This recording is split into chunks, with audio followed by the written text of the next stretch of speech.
As humans, we are complex creatures. I think that is something we all agree upon.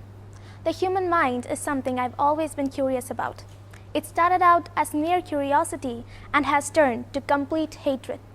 It drives me insane, especially during times when the world needs to unite. Let us take it back a little to the Stone Ages. During these times, our primary instinct was quite obvious: survival. We did anything and everything together. We lived in huge colonies of 40 to 50 caves or huts.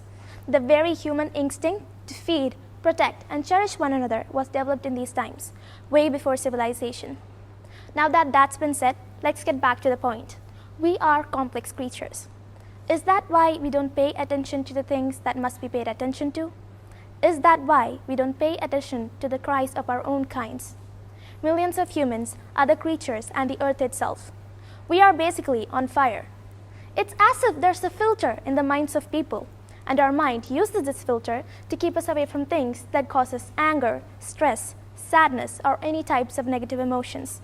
Our mind doesn't like change, especially not a negative change, which may be why, even though we may have come across news regarding various atrocities happening all around the world, we just forget about it with time and go on with our mundane lives. Is that a sin? Just going on with our lives without doing much for others? No, not at all. But it definitely is important to know what is happening, and it is important to know to do what we can. We may not be able to do a lot for the people suffering in Rafah, Congo, or Sudan. But ignoring all of this would just cause greater pain within ourselves, and it would teach our children to be cowards. It is high time that us as human beings take charge of our own brains. We need to turn off that filter and face the world as it is. The world keeps bumbling into a lot of issues. Issues had consumed the world even when us humans did not exist, and us existing definitely did not make it any better. My mind has always been a whirlwind of thoughts. It's not very organized. But one thing has always stood out to me, and it's the fact that there's so much going about all around the world, and I am doing nothing. It is frustrating. Frustrating to know that a lot is happening around the world, and I won't be able to help for it. People of Palestine and suffering, and I won't be able to provide a little financial aid to at least one family so that they can escape to a better place. The fact that there are whole other genocides happening in Congo and Sudan. People of Guatemala have to send their young kids off to work, but they still aren't able to make ends meet. And millions of us in India are still suffering under poverty, and more and more and more. There's so much going about, and I am doing nothing about it. I have asked myself why all this even bothers me. And it's not just me, but millions of us do. But we don't know what to do. Sharing content, copying links, or watching a video or reel multiple times does not feel like much. But it would matter a lot to them. Signing a petition to stop the cutting of forests to save indigenous tribes does not feel like a lot. But it would matter a lot to them. Instead of thinking about the future results, we need to do what is right at present. Do not feel like your worry for the world is invalid. Wars have been happening throughout history. If we take it back in time a little to World War I, we won't see a lot of people coming together and helping one another like now.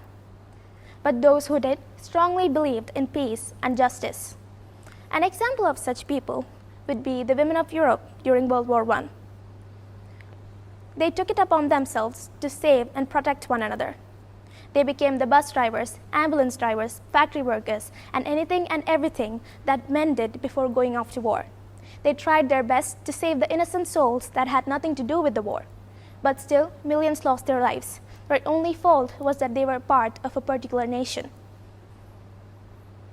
Even today, as we speak, millions in Gaza are trying their best to survive. But they still need help from outsiders, which many around the world are trying their best to provide. Back in the day, because of a leader like Hitler, many Germans were brainwashed into thinking that every wrong thing in their lives happened because of the Jewish citizens, which led to them dehumanizing and killing millions of them. And today too, various people around the world are living the worst days of their lives because some others want it even better. It isn't just in wars or genocides that this happens.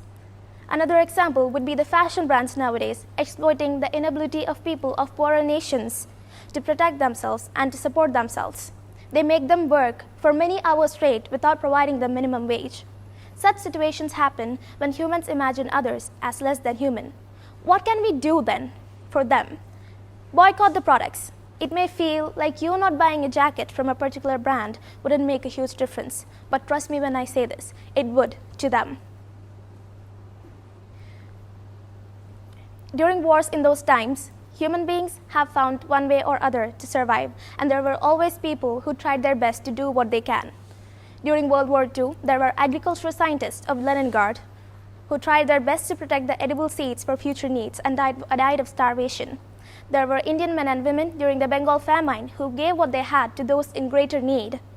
And there were wartime resistors who tried their best to protect escapees and let them off borders, and many others. Human beings have found one way or other to survive. And today, as time went by, we have grown further and further apart. We have come to a point where we all must unite. No matter the nationality, ethnicity, or race, we must come together as a human race. We might as well create a global government. Humanity is beyond national borders, and it is high time that we realize that. The world itself is at the brink of destruction, and we must start reacting now. I believe we may have to brace ourselves for whatever comes next, whether it is a time like the Ice Ages or the Stone Ages. We must start reacting now, and we should start from square one. And of course, learn the most important thing, survival. Not survival of the fittest, but survival through strength and support. Thank you.